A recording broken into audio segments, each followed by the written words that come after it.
ว่ามาเลยโยมพี่ถามมาเดี๋ยวจะตอบเพื่ออะยังก็ได้คุณอยากถามมายังถามมาเลยเนาะถามมาเลยมาเดี๋ยวจะตอบเพื่อ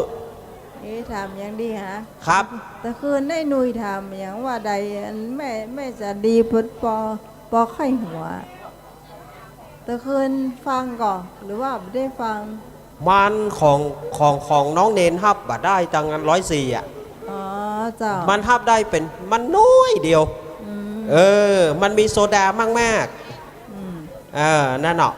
เจ้าแต่คืนก็ได้ยินพี่พรป่าเศร้าว่าเหมือนกันว่าบอกค่อยชัดเจนครับเจ้าบอกค่อยชัดเจนแต่ว่าก็ฟังได้อยู่เลิก4 ทุ่มเกินไปก็ภาพได้อยู่เจ้ามันจะต้องรอให้สถานีต่างๆเงียบไปก่อนเนาะแม่นแล้วเจ้าบางคลื่นมันตรงกันแล้วมันก็ทำคลื่นโจรกัน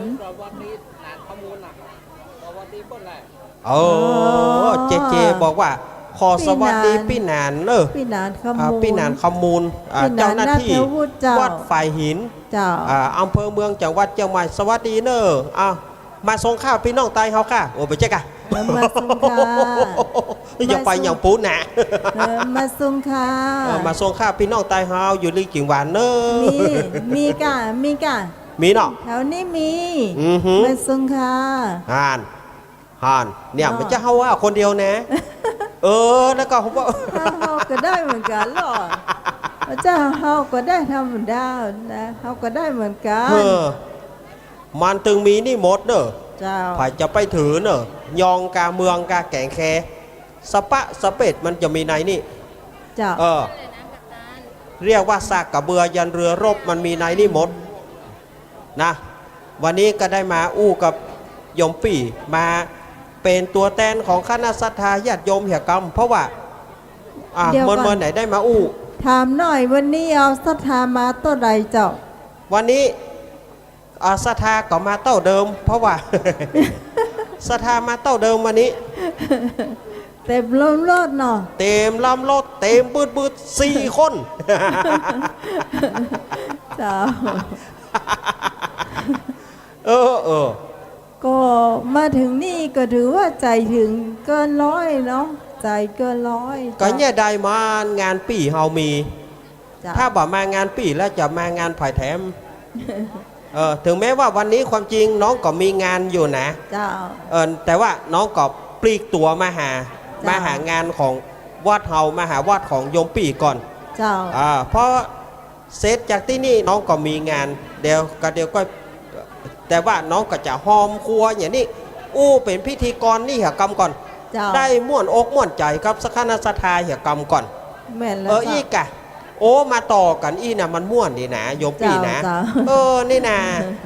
โยมปี่ของเฮานี่เปิ้นบอกว่าถ้ามีการต่อแล้วโยมปี่บ่ถอยหรอมันจะต้องหูใจกันนะคะจะต้องหูใจกันถ้าคนหนึ่งไปแหมยังสมมติว่าน้องเนนมาประเด็นนี้โยมปี่บอกว่าบ่ใจมันก็บ่มีกำลังใจหรือว่าโยมปี่น้องเนนบอกว่าบ่ใจมันก็เลี้ยวหันแล้วมันก็เลี้ยวหันมันบ่ม่วนแต่ถ้าเฮาว่าเฮาต่อกันทีละเล็กทีละหน่อยมันไปกันได้ มันไปกันได้นะคณะศรัทธาญาติโยมวันนี้เฮามากระทบไหลดาราเฮาก็ต้องกันหน่อยบัดเดี๋ยวนี้2 คนเฮาบ่ใช่หันกันนะศรัทธาญาติโยม2 คนเฮานี่แม่เหยบ่ได้หันกัน2 คนโยมปี่นี่แม่จ้าป้ากันแต่บ่ได้หันกันแต่เฮาบ่ได้หันเปิ้นเฮาเสียเปรียบมากเลยเฮาเสียเปรียบนะแต่ว่าประสาทหูเฮานี่สุดยอด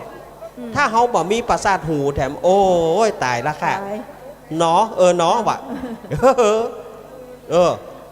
แต่ว่าเปิ้นกระทำมาคนละอย่างเนาะคนละอย่างเนี่ยศรัทธาญาติโยมต่างท่านบอกว่าจะเป็นอาตมาภาพบ่ได้รายงานตัว อาตมาภาพสามเณรรักปัญโยนันท์วัดสันเมืองตำบลหนองรองอำเภอเวียงหนองรองจังหวัดลำพูนที่ศรัทธาญาติโยมเคยได้ฟังรายการธรรมะเพื่อชุมชนคืนวันอังคารแล้วก็รายการสารธรรมยามแรงในวันศุกร์เวลา3 โมงบ่าย3 โมงถึง5 โมงเย็นนี่รายการของอาตมาจะมี2 วันแต่ว่าวันอังคารก็คือ2 ทุ่มถึง4 ทุ่มเจ้าแต่ว่าวันศุกร์หน้านี้อาตมาโดนหมอห้องตั๋วไปหมอห้องตั๋วไปหมอนัดบอกว่าจะตันก่อถ้าตันก็จะมาจัดถ้าบัตันก็จะคืนเวลากับหลวงลุงไปอันนี้แจ้งสถานญาติโยมที่เปิดฟังบางทีก็ญาติโยมก็จะโทรหาก็เสียดายอยู่อย่างหนึ่งว่าได้เสียดายอยู่ว่าตุ้ลุงไม่ได้มาวันนี้เปิ้นไปงานพระราชทานเพลิงวัดแพะโป่งอำเภอบ้านห้องจังหวัดลำพูนเจ้าไผ่ใครมีบุญไผ่ใครไปรูปกองเนอะถ้ารูปกองเสียงดังเขาเพื่อว่าคนมีบุญนี่หรอกไผ่จะไปรูปก็ได้นะเสียงกองไผ่จะรูปดังกองหลวงเปิ้นแต่หูอยู่จุดไหนเขาได้ยินก็เสียงหรอมันอยู่หน้ากับหน้าได้แต่มันได้กะได้มีปัญหาย่องมันแกงแค่นะมันปีคุณแกงแค่มันใจแต่นอมีเยอะฮื้อมันหรอเยอะฮื้อมันอ่ะน่าแต่มันถึงแน่แต่นะเนี่ยศรัทธาญาติโยมมาไล่ไหนเฮาปอดหมดอ่ะศรัทธาญาติโยมว่าถ้าอยากรู้ว่าแฟนรายการ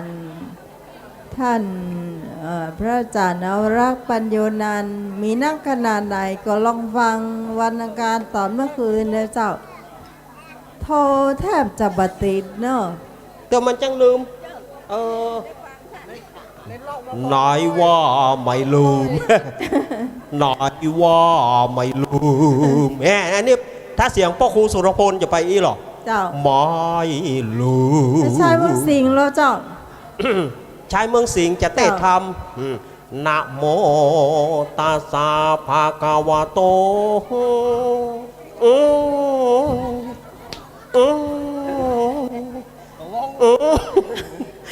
เขาว่าตายเขาว่าก็เดี๋ยวเขาจะไปหินจุด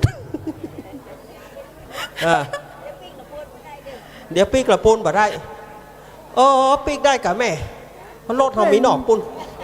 เขาอยู่ตั้งนี่มันได้เขากลัวเขาเกิดเขาเดี๋ยวถามก่อนเสียงสุรพลเหรอนะโมตัสสะภะคะวะโต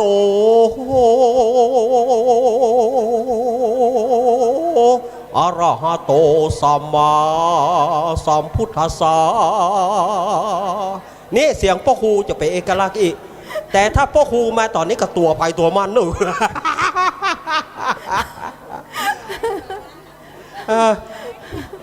มึงเอาเสียงกูมาร้อทำไม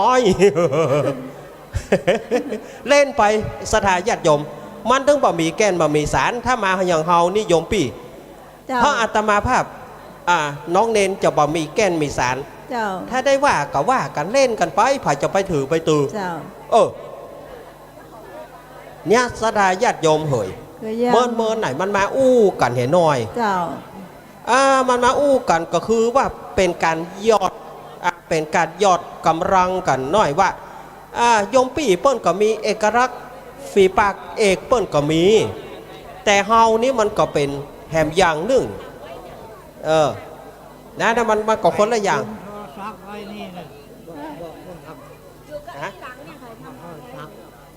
คุณไผ่ลืมโทรศัพท์เนื้อเจ้าลืมโทรศัพท์วางโต๊ะนี่เนื้อเจ้าวางไว้ใต้โต๊ะเปิ้นลืมโทรศัพท์ไว้เปิ้นลืมโทรศัพท์ไว้หมายเลขโทรอย่าโทรไปเจ๊กะเฮือมาฮับตีนี่เด้อกองอำนวยการนี่เด้อมาแล้วเนาะสาธุกัปปะจ๊ะเขาจะ จ้าเขาจะเปลี่ยนซิมละจ้าเขาจะเปลี่ยนซิมละ จ้าเขายืดกะ เขายืดแล้วเขาเปลี่ยนซิมละ เนี่ยว่าเล่นบ่ได้เนอะพ่อเหยแม่เหยจะไปถือไปตือลูกหลาน อันนี้ลูกหลานมาก้อยลูกจากละปูนปุ่นมา เจ้า ลูกจากอำเภอเวียงหนองล่องละปูนมาหาอำเภอแม่ริม โอ้ ดูสาธาญาติโยมว่าไม่บ่มีใจฮักจะมาบ่ถึง แม่น แต่นี่ด้วยมีใจฮักใจก็เติงหาบาเดนี้ธรรมะชนะโควิดเนาะโยมปีเนาะ แม่นเจ้า ธรรมะชนะโควิดอาตมาจะสวดมนต์ไปประจำกู้วันอังคารเพื่อไล่โควิดเฮ้อโควิดมันกลายเป็นโคเหลือไปเลยเฮ้อมันเหลือไปเลยมันต้องให้มันวิดเงินวิดเนาะนั่นนะ เงิ กัน วิทย์หมด ถูกต้องละโอ้เสียดายมีสตางค์ย่อยจะปานแม่สักร้อยเหรอ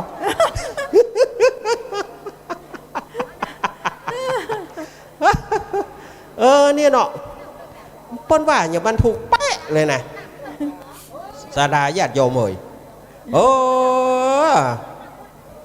เนี่ยโยมปี้จะมีอย่างว่าไปก่อนโยมปี้ว่ามาก็ได้จะต่อไปโยมเจิญโยมปี้ว่าไปก่อนก็เดี๋ยวก็จะต่อกันไปอย่างนี้ มีคำถามอย่างดีฮะ คำถามอย่างดี คำถามบ่มีบ่เป็นหยังว่าอย่างได้ก็ได้ว่าอย่างได้ก็ได้เฮาบ่มีปัญหาอยู่แล้วอันอย่างอันอย่างว่าใหญ่อันอย่างก็นัดว่าใด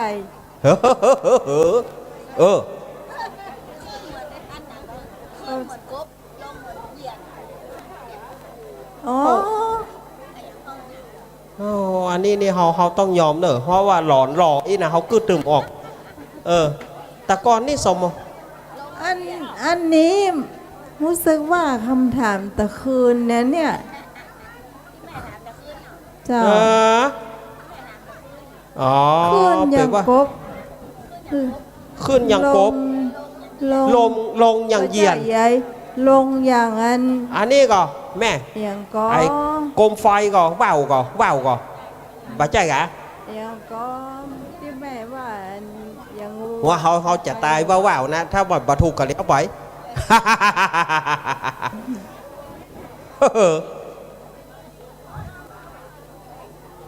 น่าการเนาะ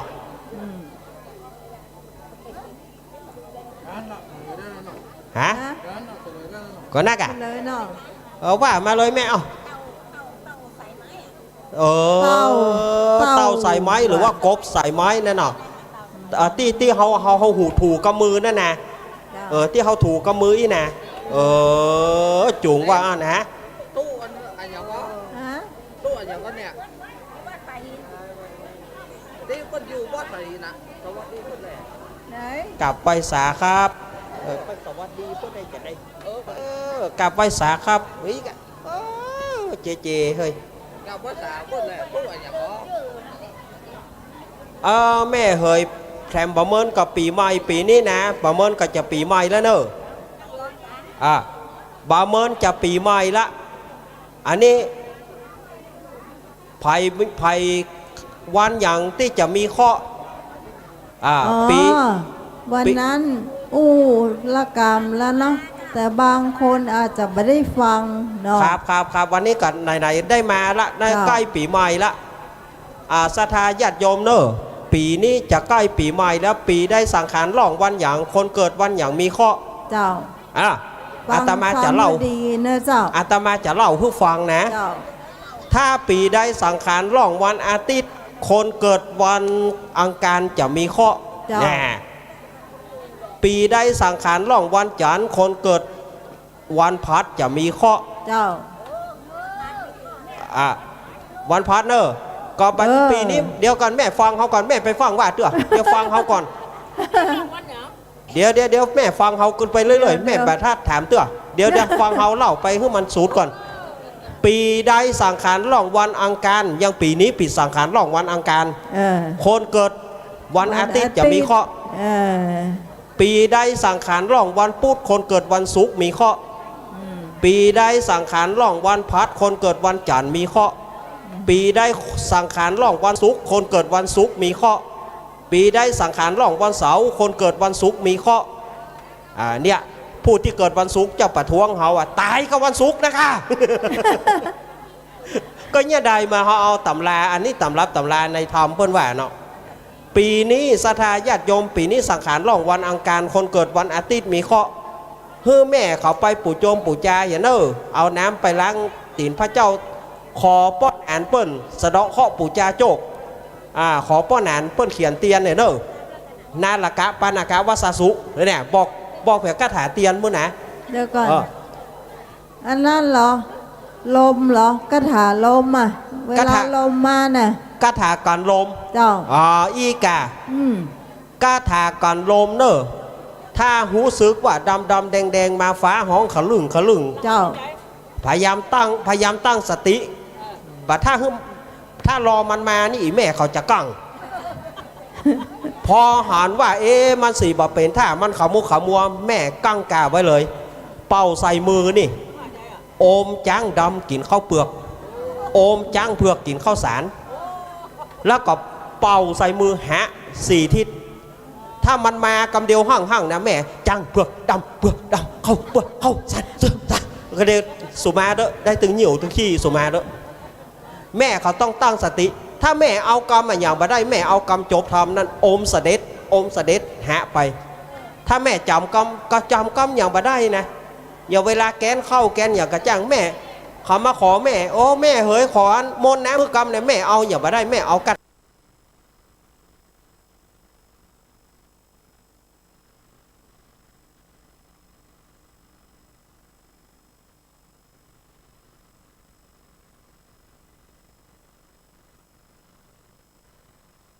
ถ้าจบทำนี่เสด็จอันนี้เมินไหนจะบอกนะถ้าบอกขอตึงบอกเมินบอกเตื้องบอกเตื้องได้ฟังเกียร์เหรอบอกฟังแล้วฟังเกือบเปิ้นเดือน6ออกค่ำหมดเวลาอันนี้มาหมดเวลาเห็นแล้วเขาตึงบอก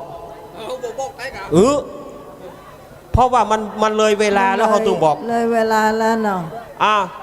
แล้วก็กระถากำเผาขี้เยื่อเนอะแม่ข้าได้ก่อเผาขี้เยื่อสังขารหลองนี่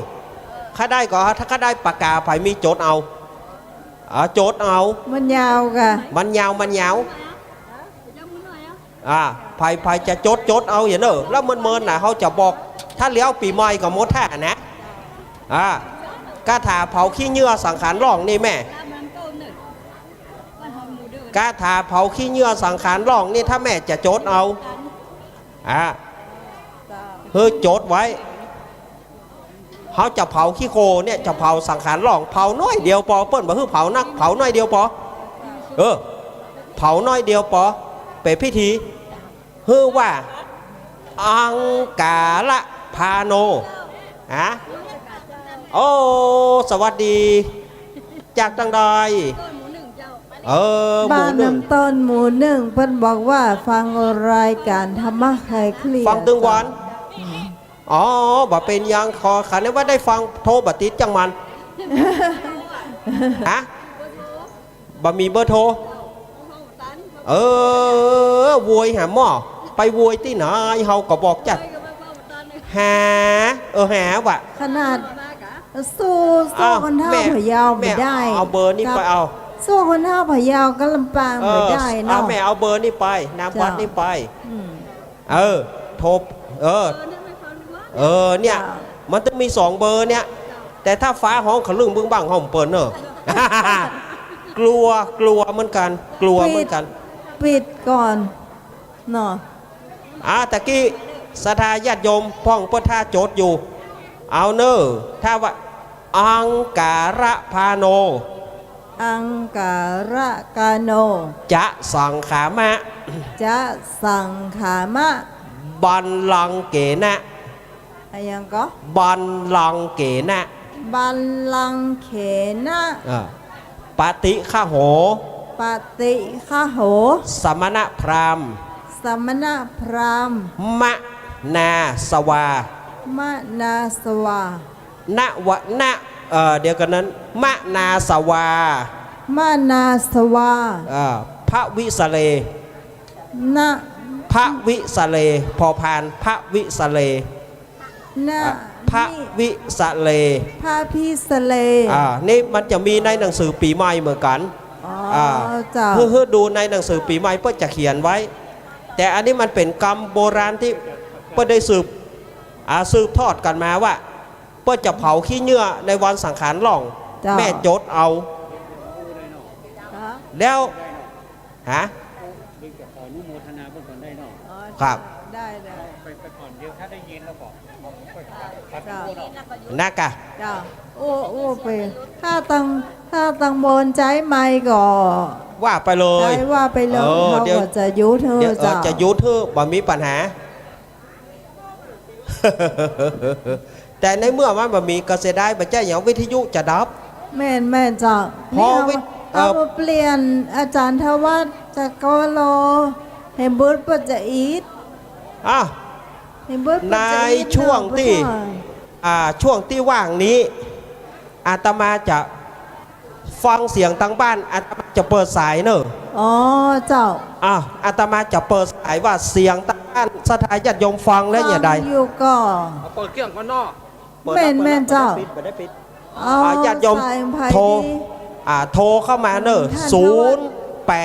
089 214 0135เอาพายุทางบ้านทางจองลองโทรเข้ามา ลองโทรเข้ามานะเจ้า 089 214 0135เอาโทรเข้ามาได้เลย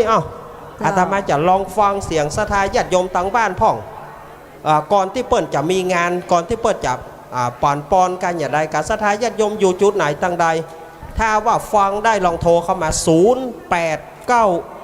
214 0135มีก็ถ้ามีโทรเข้ามาถ้าบ่มีก็เลี้ยวไป ถ้าบ่มีก็จะว่าอู้กับโยมปี่ไปเรื่อยๆว่าโอ้ไปจะได้วันนี้ม่วนอกม่วนใจเนาะโยมปี่เนาะสถามานักมาหนา มา ครับ หลายเจ้าเนาะ แน่กะ จ้า ฮะ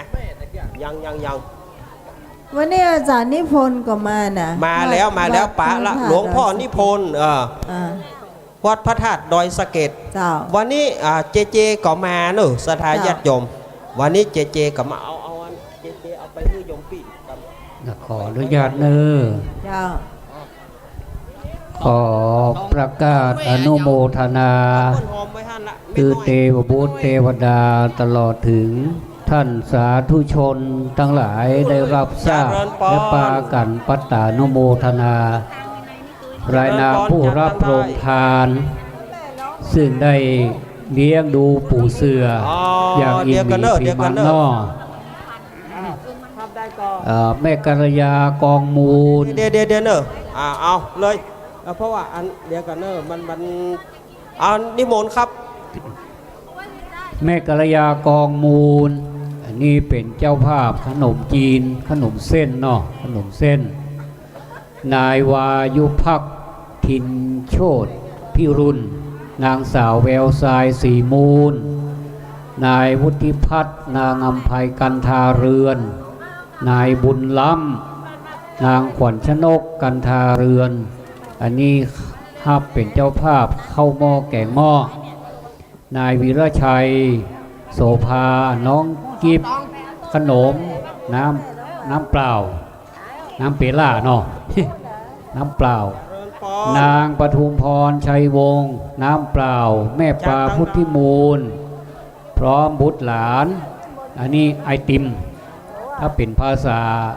ฝรั่งไอศครีม บ้านเฮาห้องไอติม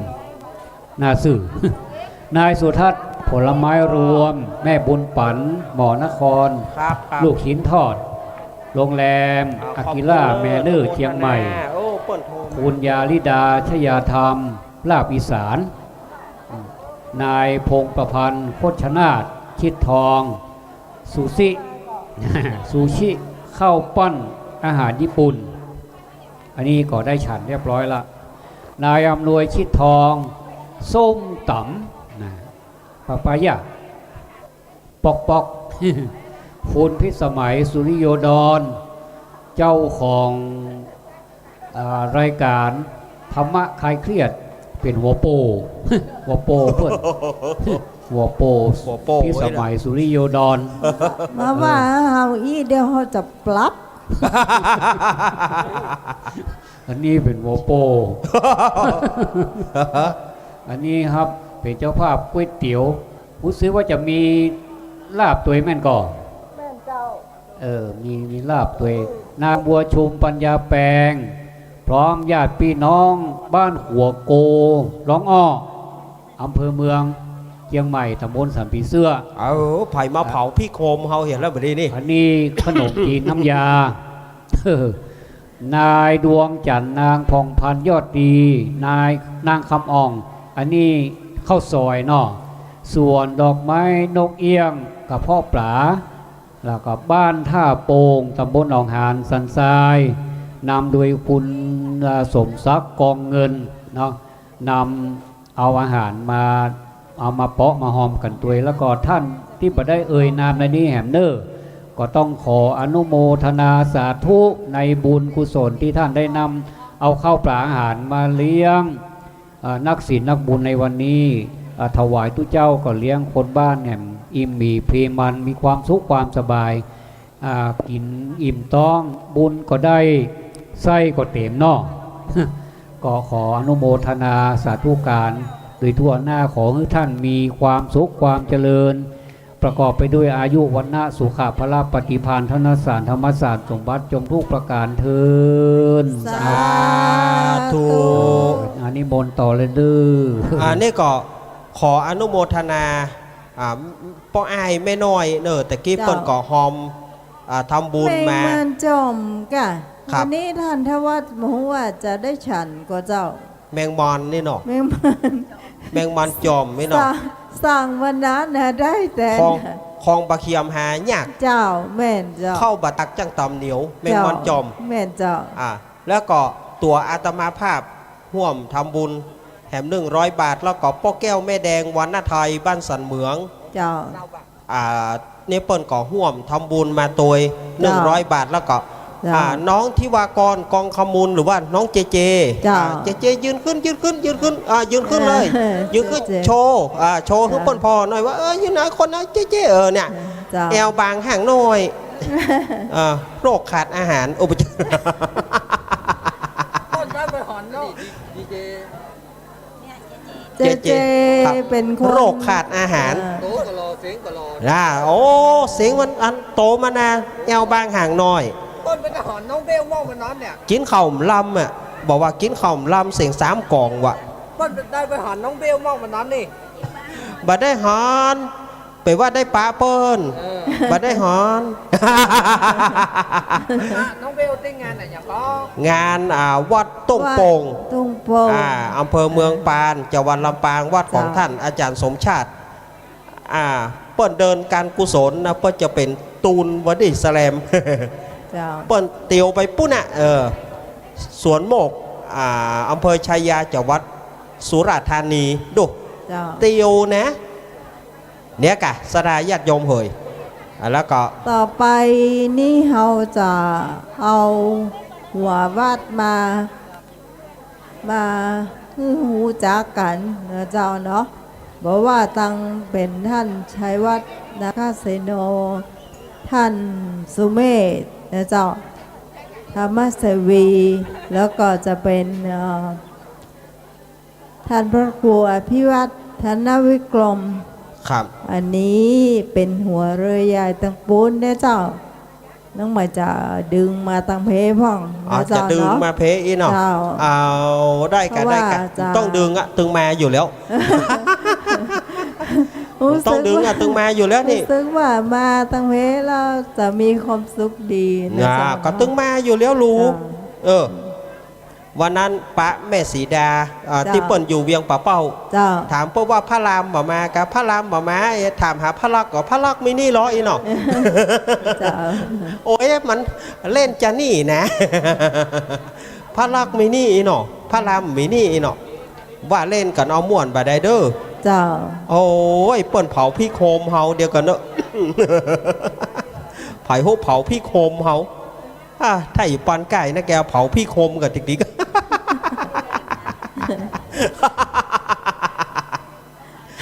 ดาญาติโยมเนี่ยรายการอันนี้ตามรายการของโยมปี่เพื่อบอกว่ารายการธรรมะบอกเครียดเฮาก็บ่ต้องเครียดกันเนาะเจ้าเฮาก็ไข้หัวกันไปมีอย่างก็ว่ากันไปมันไปเดือดร้อนอย่างเนาะก็จัดกระพายปัดจับอันตึงคนเตียนเล่นก็จัดกระพายลงปี่อ่ะอ๋อเพราะว่าเฮาห้าเปิดได้เป็นบางครั้งบางคราวเฮาก็เลยบ่ค่อยหูกับเปิดนะอันนี้ต้องยอมรับแต่ว่าเปิดจัดเป็นพิธีกรตะกี้รอท่านว่าจะกวโลท่านอาจารย์ทวัฒน์รังสียารมลูกใช่จะกวโลน่ากะเอาจื่ออันเปิ้นเป็นหัวหน้าเปิ้นเป็นนั่นกรรมการมวยหรออาจารย์ทวัฒน์รังสียารมนี่เปิ้นเป็นกรรมการมวยช่องเจสีทีวีเพื่อคุณแน่เดี๋ยววองก็ลงมันหันมันโยกดูตัวหอตัวมอนดูโตไผ่กับโตมันเตอเองเนาะผมอยู่ตรงหน้าเน้นผมลบลุกลงว่าตอนนะอันนี้ไปใจเปื่อนแต่กันจะได้อันนี้ไปใจเปื่อนเปื่อนกินหาง่ายเปื่อนตายหายากเปื่อนกินหาง่ายเปื่อนตายหายากเพิ่นว่าขอเปิดมาต้องเขาอย่าเปิดแล้ววะ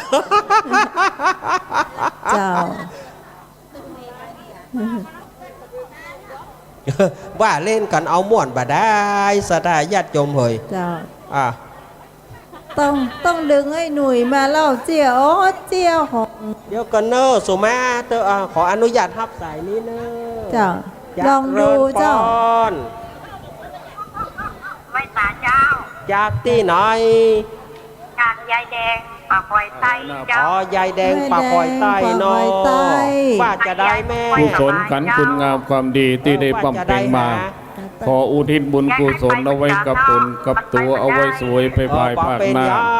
ขอให้ได้เป็นบุญเป็นกุศลนุนทรงเพื่อฉลองวิไลพ้นจากภัยไกลจากเวรมีอายุมันขวัญยืนเจริญก้าวหน้าการผูกรุ่งเรืองไปโดยอายุวันณะสุขภาพสุขกายสบายใจ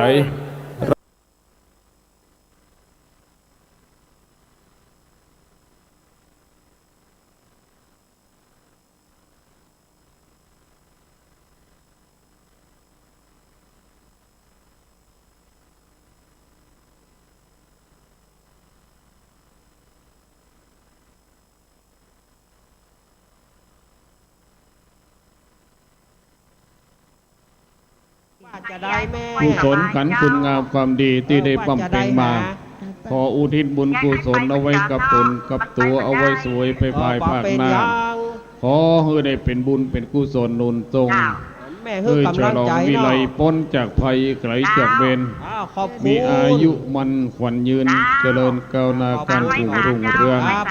ไปโดยอายุวันณะสุขภาพสุขกายสบายใจไร้ทุกข์ไร้โศกไร้โรคไร้ภัยมีสุข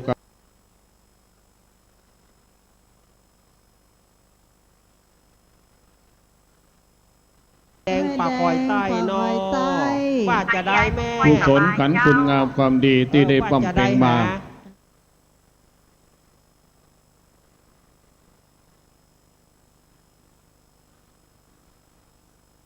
คอยใต้เนาะ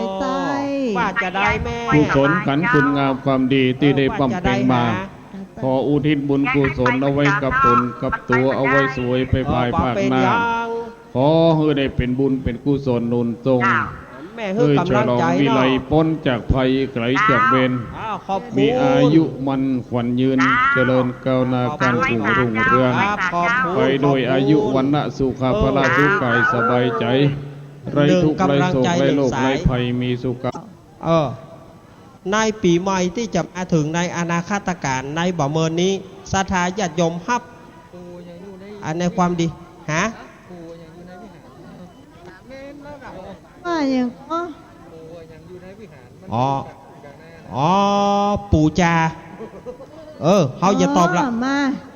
ปู่จาปู่จาก็แน่ครับบายูโต้งบายูนามันถึงอยู่ในวัดเปิ้นมีอย่างนะเปิ้นมีอยู่4ข้อกันนะเกี่ยวกับปู่นี่นะเฮาก็ลืมไปละมัน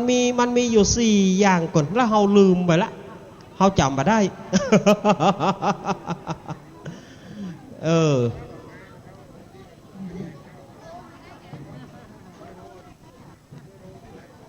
น่ะม่วนอกม่วนใจเฮายุดก็บ่ได้วิทยุจะดับบ่ใช่หยังถ้าเฮายุดไปวิทยุมันก็จะดับป๊อบไปเลย พอวิทยุดับแล้ว ว่าจะได้กัน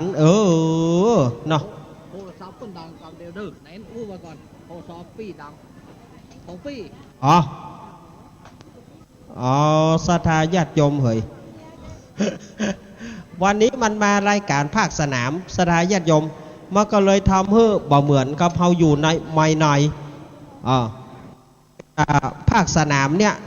มันก็ทำให้ครับไม่นายไหน ไม่ในก็คือวิทยุโต่งก้าก่อนหน้านะกับเพิ่นฮ้องว่าไม่ในอันนั้นแหละเจเฮ้ย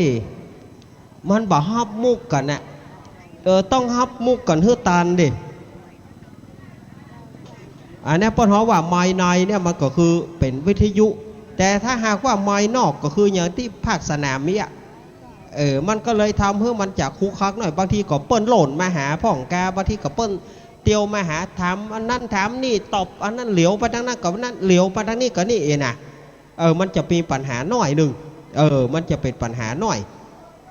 แต่ถ้าว่าไม่ในอย่างในวิทยุเนี่ยมันแบบมีปัญหาในห้องส่งมันถึงมีไป1ช่างเทคนิคเหีย2ก็คือเฮาเหียได้มันถึงโมท่าละ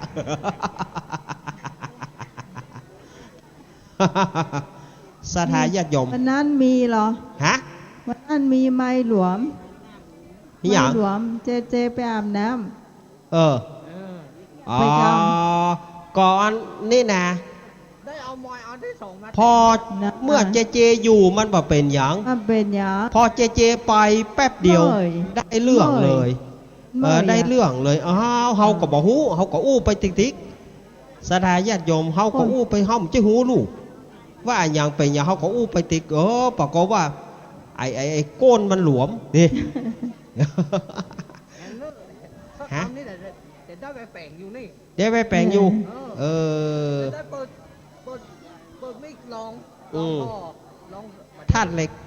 เนาะเขาเอาธาตุเหล็กตราอีโต้เนาะเขาแปลงบ่ธาตุเหล็กตราอีโต้มาตอนนี้อยากฮะท่านพระอาจารย์เอาลักเล่าเจียสักเรื่องนึงเหรอหรือว่านิทานที่เคยเล่ามันม่วนดีนะจะเล่านิทานนี่ได้เปื่อว่าศรัทธาญาติโยมเปิ้นขอโยมปี่ขอแม้เดี๋ยวจะเล่าให้ฟังอันนี้มันเจียก้อมจะว่าม่วนกับว่าม่วนเท่าไหร่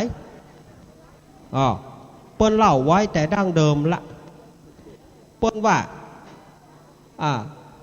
เรื่องนี้มันมีอยู่เมินแล้วชื่อเรื่องเปิ้นว่าคนเท่ากัวปัจจ้า มันเป็นจะได้คนเท่ากัวปัจจ้า มันเมินมาละยังมีพ่อเท่าคนหนึ่งไปอยู่บ้านใดไปถามบ้านใดว่าบ้านนี้มีปัจจ้าก็เปิ้นว่ามีบ่อยู่ละหนีกลัวได้ไปอยู่ป่าจ้ากลัวได้กลัวเปิ้นได้เอาไปเผาไปอยู่ในก็กลัวตายหรอสถาญาติโยมมีคนเท่านี่ไปอยู่บ้านปุ้นก็ถามว่าบ้านนี้มีป่าจ้าก็เปิ้นก็ว่ามีหนีไปแถมและที่นี่จะเป็นโจกของคนเท่านี่กับหมูไปถามบ้านหนึ่งว่าบ้านนี้มีป่าจ้าก็เปิ้นก็บอกว่าบ้านนี้บ่มีคนเท่านี่ก็เลยตั้งปักหลักอยู่แปลงตุกแปลงปางอยู่พอไปแปลงตุกแปลงปางอยู่เมินเข้าบ้านนี่อย่าบ่มีคนเท่าสักคนคนเท่าไปไหนหมดก็เลยไปถามละอ่อนว่าน้อยบ้านนี่อย่าบ่มีคนเท่าบ้านนี่อย่าบ่มีคนเท่าสักคนก็คนเท่ามันก็ตายหมดกะอุ้ยหรอก็แล้วคนเท่าตายแล้วเนี่ยใดคนเท่าบ้านเพนะถ้าตายที่ไหนนะเขาตกปุ่นกันเนอะพอใกล้จะตายแล้วเอาค้อนเขาซ้อม ใกล้จะตายแล้วเอาค้อนเขาซ้อมแล้วก็ปานกันกินไปเก่าโอ้อีลำเหลือกูไปอยู่กูปิกไปบ้านเก่ากูดีกว่า เลยปิกไปอยู่บ้านเก่าเหี้ยแหละเนี่ยกลัวป่าจ้านึกว่าอยู่ที่ไหนจะบ่ตายเนาะเป็นว่าเนี่ยนิทานเรื่องนี้ก็คือเนี่ยเลือกตีพ่อบอกว่าเลือกตีเลือกโหนอยู่ไหนกับบ่เตื้อนั่นกันเนาะเจ้า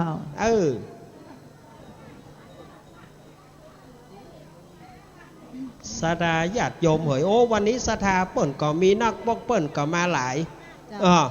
พ่อกาแม่ขายก็มีนักวันนี้ไปตั้งปุ้นตั้งหลังเขากับพ่อกาไอติม ไปตั้งหลังกับพ่อกาไอติมพ่อกาไอติมบ่เป้าเผามีก็ หันไล่เด้อเขาจะค้อนวางหมด ถ้าพ่อกาติมมันบ่เป้าเผาอันเนี้ยเขาว่าแล้วแกนพริกก็เป็นมู ปนเผาพี่โคม เผาวันขี้โคโฮมละตายปนห้ามเผากันนะโอ้ย เอาว่าเล่นก็เอาบวชเด้อไปถือลูกหลานเนอะลูกหลานมาเล่นกันไปได้เนอะลูกหลานมันเมื่อไหน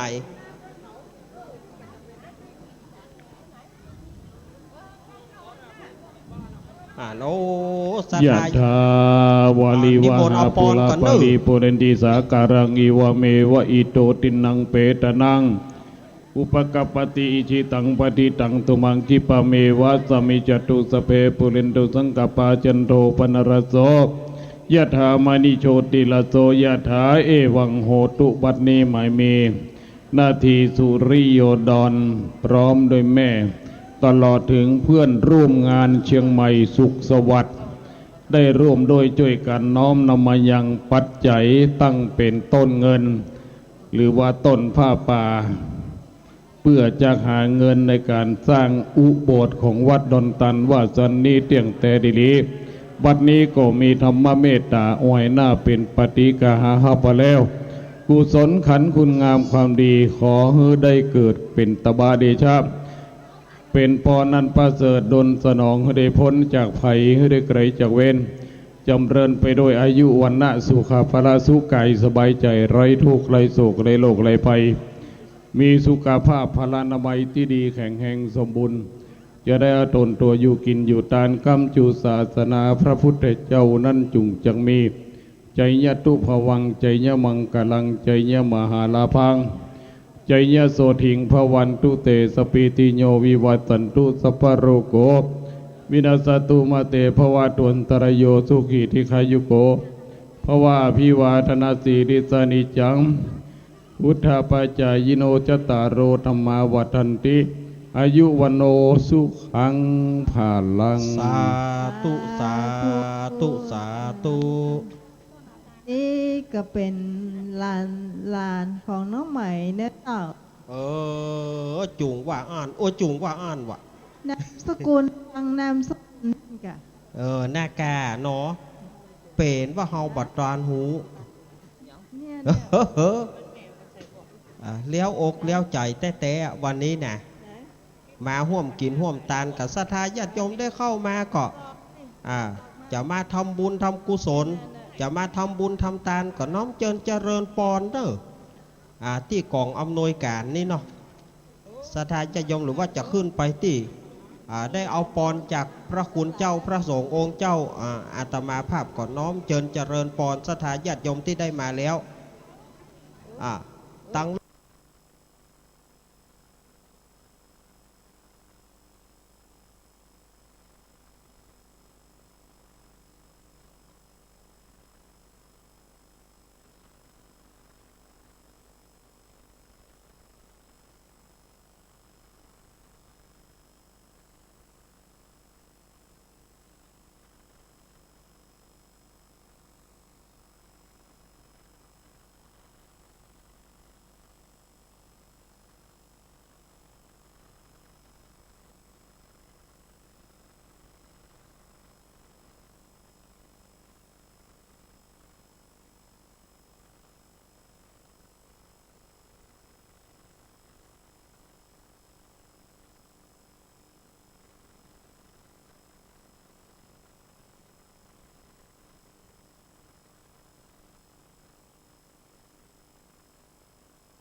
หินว่าได้หินว่าโคนนี่มันเติกหูกำบะหมี่หูนี่มันจะลื่นตึงตัวเอ็มว่าจะนั่นครบหูคือปูดก่อนหินนี่นะมันจะครบหูเขาลูกมันจะครบที่อื่นครบใบหูเขานี่มันว่ามันเติกหูก็บ่เติกหูมันจะลื่นหมดมันเลยครบหูเขาเหี่ยก่อนเตื้อหูฮ้อนโว่น่ะสมัยก่อนเขาเลี้ยงงัวเลี้ยงควายแม่เนาะเลี้ยงงัวเลี้ยงควายมันตึงปทรหูเขาเนี่ยฮ้อนโยกอย่าไปทาโอ้มันตึงเอาเนี่ยกะเอาบุหรี่ผูไปผูมาน่ะเอาขี้ยาขี้บุหรี่ยาคืนเอาผูไปผูมาแต่ก่อนเนี่ยแต่ก่อนมันบอกคือติดบุหรี่ได้จะได้ยมปีคนเฒ่าคนแก่เอาไปผูหินผูยุงเขาลวดสูบเจ้านะมันมีสาเหตุโลกเจ้าบางคนเฒ่าแต่ก่อนนี้เป็นสูบบุหรี่ขี้โยเนาะบุหรี่ขี้โยเจ้าขี้โยมันมี2ชนิดขี้โยไม้คอยแล้วก็ขี้โยเปลือกบะขามเนี่ยเจ้าลืมขี้โยไม้คอยมาละพี่น้อยใจบดีนะกันเนาะคนว่าครับผมเมตตาเวลาครับผมเดี๋ยวนี้แม่บุญปั่นรัตนะพร้อมคุณหมอนครท่านได้มาทอดลูกชิ้นเนอะสดใหม่ๆเลยที่อยู่ข้างวัดดอนตันเนี่ยเพิ่นอยู่วัดดอนตันเนี่ยไผ่ที่ต้องการที่จะรับประทานลูกชิ้นตอนนี้ก็เข้าไปได้เลยเนอะเจ้าปิ๊กบ้านก็ได้เพิ่นบอกว่าเจ้าปิ๊กบ้านก็ได้กินที่นี่ก็ได้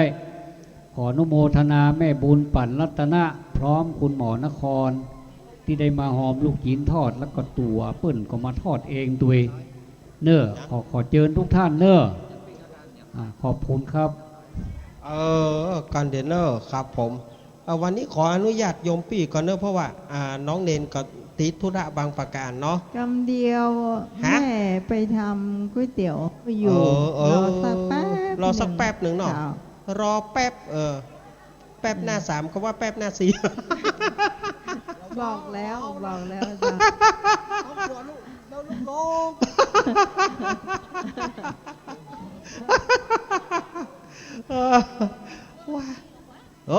จ้ะ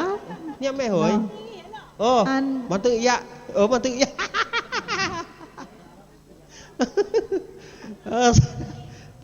ไอ้หนุ่ยที่อยู่แถวนี้นะไปเอาลูกจีน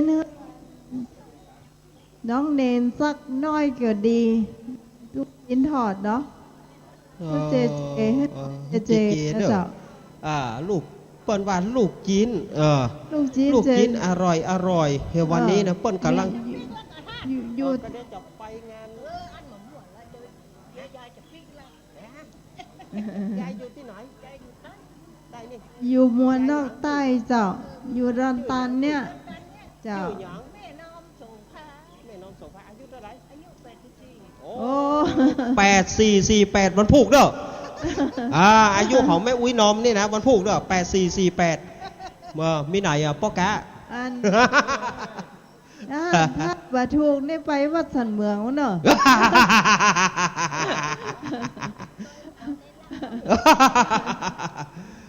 วันนี้เนอะวันพุกนะอายุพอได้84กับ48นั่นกันเนาะมีสดาญาติโยมว่าเล่นกันจะไปถือไปตือกันเนอะเมินไหนได้เล่นได้อู้ได้ดัวกันไปเตื้อพี่ทุกคนเนาะทำก๋วยเตี๋ยว2 ชุดนะเจ้าครับพี่สุคนนะเจ้าทำก๋วยเตี๋ยว2 ชุดนะเจ้าเปิ้นว่าศรัทธาญาติโยมเปิ้นว่าคนเกิดวันอาทิตย์ความคิดพึงผายอยู่สุขสบายต่อเต้ากุ้มเท่าคนเกิดวันจันทร์ใจบ้านบ่เศร้าดับจิตขึ้นไปบนจันฟ้าพี่เกิดวันจันทร์คนเกิดวันอังคารกล้าหาญสง่าอยู่ในบ่ท่ากลัวภัยคนเกิดวันพุธวิสุทธิ์มดใสพาธนาใดสมใจไฟอ้างคนเกิดวันพัดสมบัติมากกว้างเข้าของเงินคำเปิดเลอะคนเกิดวันศุกร์สนุกแต่เนอคนอื่นเบิ่งข่อยยวนคนเกิดวันเสาร์บ่ต้องกำสวนบริวารมวลมากมายจื่นสู้ เปิ้นถวายไอติมเพื่อได้อยู่ดีมีสุขเนอะใจเย็นเหมือนไอติมเนอะอภิวาตานาสีริสานิจังวุธาปัจจายโนจตารโรธรรมาวัฏันติอายุวันโนทรงขังพระรังสาธุสาธุสาธุเอาลวดสาธุตัวเฮาตัวหมูเนี่ย เอาก็เอาตั้งป่ายไว้ออก น่ากะแต่กี้โยมพี่เกิดวันอย่างวันจันทร์ วันจันทร์ เอาวันจันทร์กับวันเดียวกับเฮาเห็นมั้กันเนี่ย เด้อ วันเดียวกัน ถ้าปีมะลงนะ มาโรงนี่07เนาะ เจ้า เอาเต่าอ้ายเฮาเนี่ยเปิ้นว่าโลกมันหมุนแต่ เจ้า เต่าป้าอ้วนนะกะเต่าอ้ายเฮาเต่าอ้ายคนที่ 4ของเขาเพราะว่าเฮามี5คนพี่น้อง เฮานี่นะเอาบัตรทวายถามเตือนเจ๊เดี๋ยวก่อนเฮามัน5คนพี่น้องแต่กันเฮานี่เกิดเป็นลูกคนสุดท้ายตายสุดลูกล่าขัวหอมเนี่ยว่าเล่นกับบดายสถานญาติโยมโอ้เฮานี่มันเกิด 2511ถ้ารวมว่าเดียวนี้อายุเฮาเข้า53เจ้า53 ปี5335น่ะเอาหามรักอ่ะหามรักเฮาเกิดปีที่พ่อครูสุรพลสมบัติเจริญเสียชีวิตพอดี แต่ว่าพ่อครูเสียชีวิตเดือนสิงหาคมได้ยัง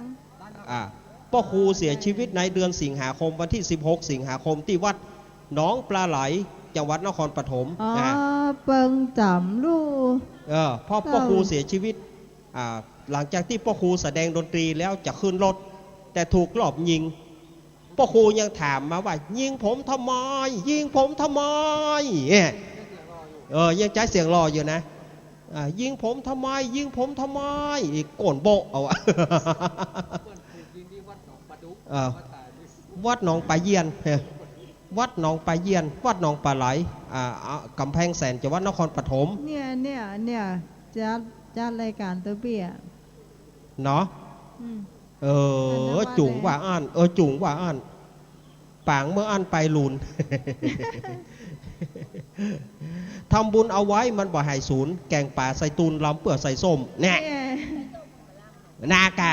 บะมีส้มนี่ต้องเป็นบะคูดกันนะบะคูดก็ได้เจ้าหยอดบะขามอ่อนก็ได้แม่นหยอดโชว์ปล่อยก็ได้เจ้านากะเพลงธาตุอารมณ์นั่นนะเพื่อสอนดีนะครับวันนี้เดี๋ยวก่อนท่านทวัดเอาโทรศัพท์มาเอาถามปัญหาธรรมะสักน้อยบอก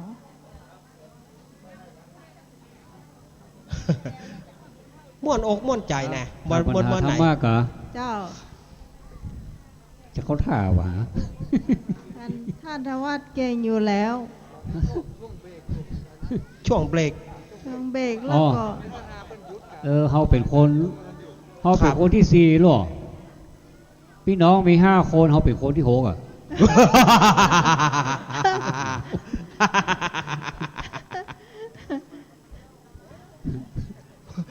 คนเขาเป็นคนที่6เลยเป็นคนที่6สายาบดิงกีฮะเกืองมีลูกคนเดียวเป็นพ่อใจถึง2นะครับครับผมอาจารย์สมัครถามก่อนจะสมัครบอกมาอาจารย์ข้อมูลไปเลยอาจารย์ข้อมูลเก่งเนอะนอกจากขับรถเก่งแล้วถามปัญหาธรรมะจัดเก่งกันนะโอ้ว่ะครับผม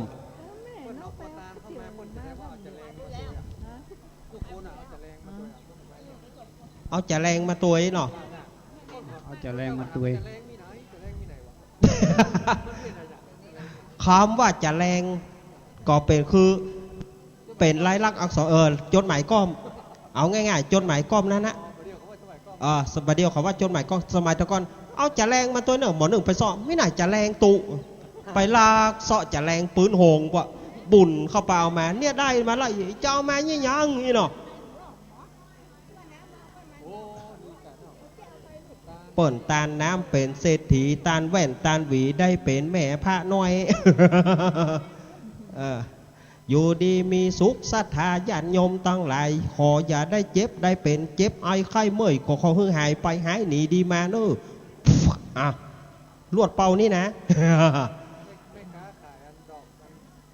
อกมะลิที่เขาลำไยหนาเพื่อขายของม่วน ไม่หยัง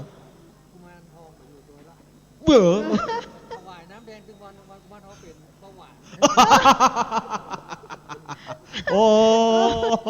กินน้ำแดงตลอดเนาะครับโอ้บ่เปลี่ยนเนาะ เอา บ่ว่า บอยู่ตัวไม่แก่ละ เนาะ โอ้ เปลี่ยนพร้อมกันเนาะ ถวายตึงวันเนาะ เป็นหัว อย่าไปเลอะเนาะ อ้าว เลอะแล้ว กุมารทองมั่งน้ำแดงเป็นกุมารทองเป็นเบาหวาน อุ๊ยเลี้ยวอกเลี้ยวใจเตะๆอะเนาะ ว่าได้เจ้าท่านว่าปัญหา บาตาเตื่อย เอาเลยนอ ครับผม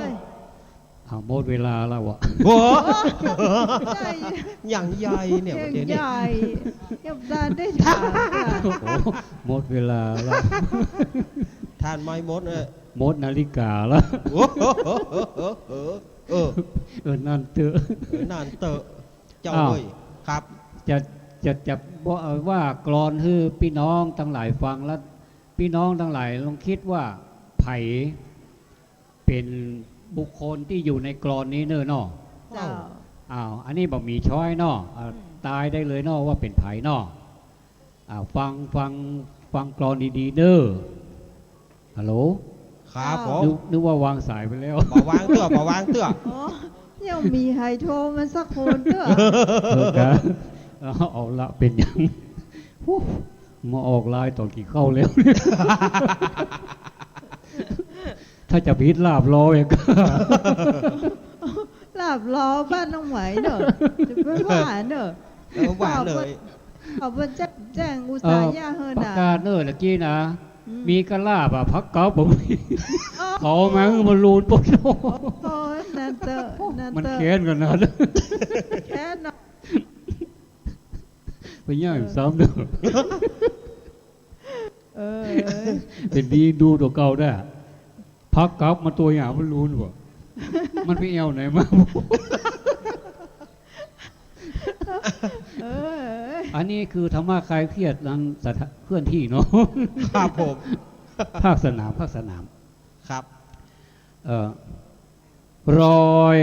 รักจากพ่อที่ก่อให้ จูบเป็นไออุ่นรักฝากให้เห็น บนหัวใจของพ่อทุกเช้าเย็น ฝ่าเท้าเป็นกำลังใจให้เจ้าเดิน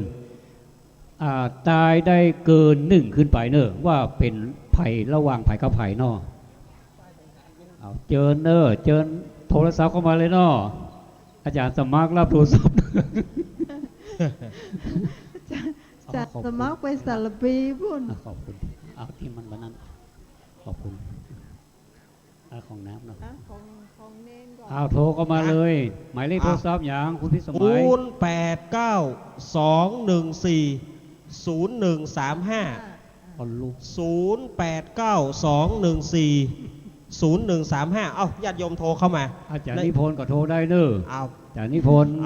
น้องเจริญพรคณะสัตยาญาติโยมโทรเข้ามา จุกผมย้ำนะ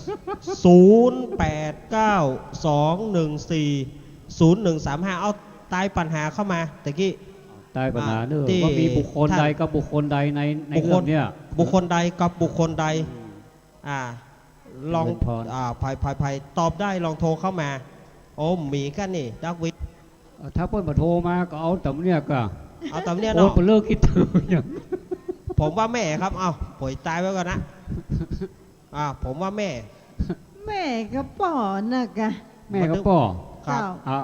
จ้า เน้นว่าแม่เนาะ ครับ เอาแม่เนาะเอาเน้นว่าแม่ อาจารย์นิพนธ์โทรเข้ามา แม่ว่าป่อ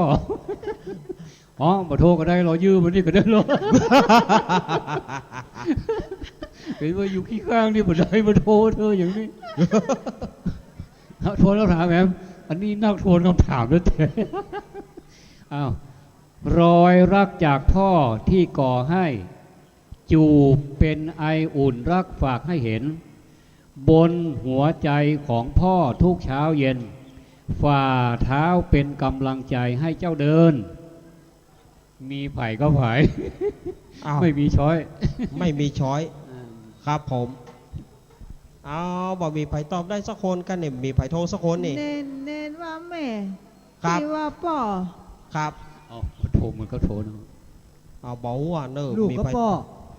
ลูกก็ป้อ ลูกก็ป้ออ อาจารย์นี่โพสต์โทรมาแล้วเนอะ ลูกกระป๋อยเนาะ โทรมา1 เมตรไปได้ อยู่เนี่ยใกล้1 เมตร อยู่นี่บัดใด เพิ่งได้ ครั ยิ บ นชั ผ ด ม เนี่ย อ้าว บอกว่าลูกกระป้อ บอกว่าเนอะส่วนโอ้มีโยมโทรเข้ามา มีเจ้ามี มีเนอะเอา ลอง รับ ดู สาย เจ เน ริ อะ ญปอน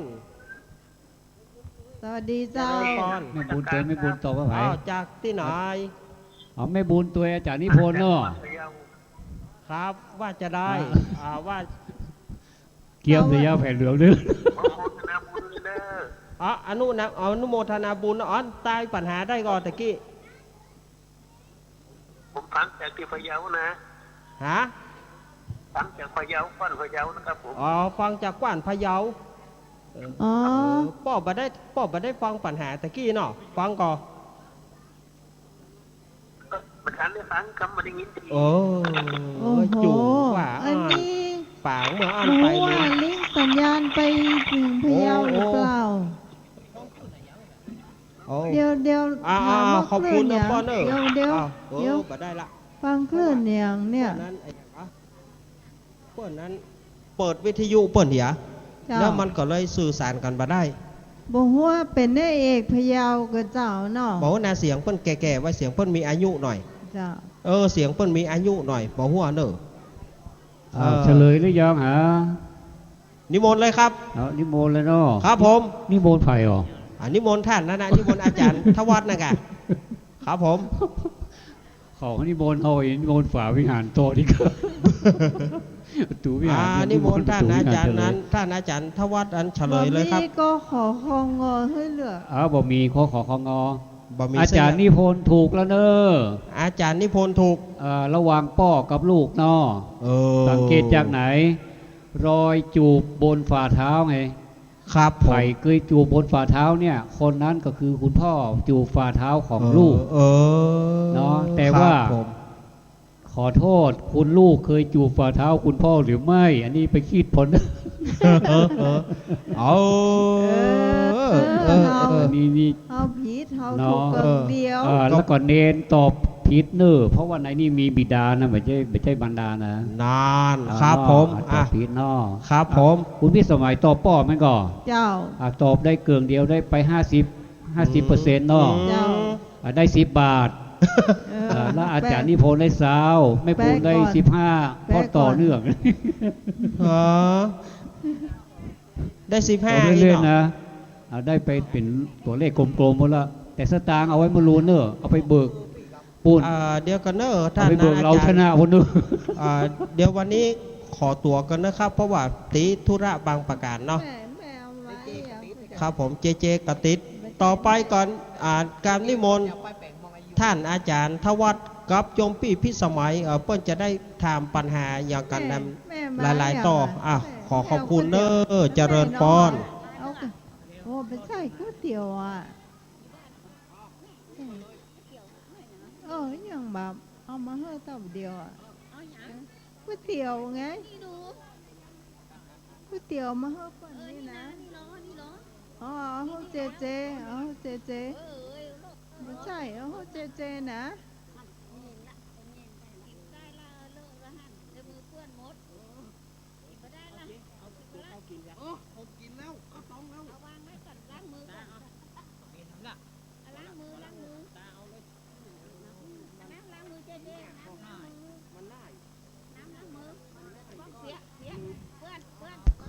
ของไหนนี่บอกค่อยกินนะ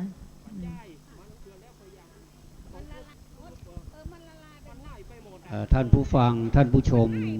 ที่อยู่ตั้งบ้านในขณะนี้ แม่น้องไปเอา ท่าน ก๋วยเตี๋ยว กำลังอยู่ในบรรยากาศการถ่ายทอดสด เอา ทางสถานีวิทยุกระจายเสียง พระพุทธศาสนาเพื่อศาสนาและวัฒนธรรม วัดฝ่ายหินอำเภอเมืองจังหวัดเชียงใหม่ 104.50 เมกะเฮิรตซ์โดยมีท่าน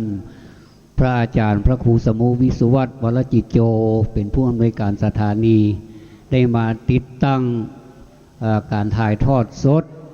ณที่วัดดอนตันตำบลเมืองแก้วอำเภอเมืองเชียงอำเภอแม่ริมนะอำเภอเมืองเราเคยอยู่ปุ่นอำเภอแม่ริมจังหวัดเชียงใหม่ซึ่งในวันนี้ถือว่าเป็นวันมงคลที่เราได้ร่วมกันทำบุญสุนทานเพื่อที่จะได้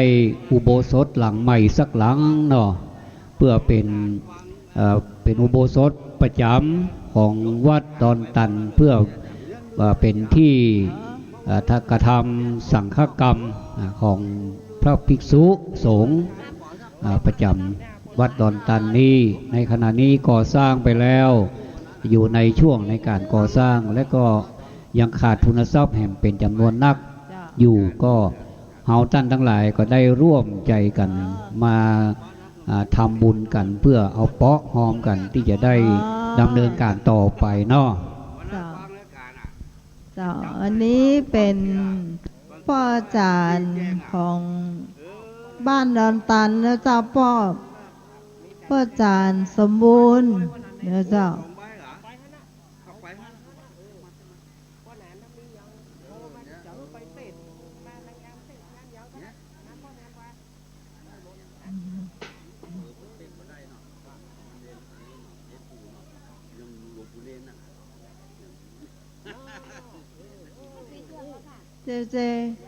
เจเอาก๋วยเตี๋ยวฝากแล้วเนาะจะได้ก็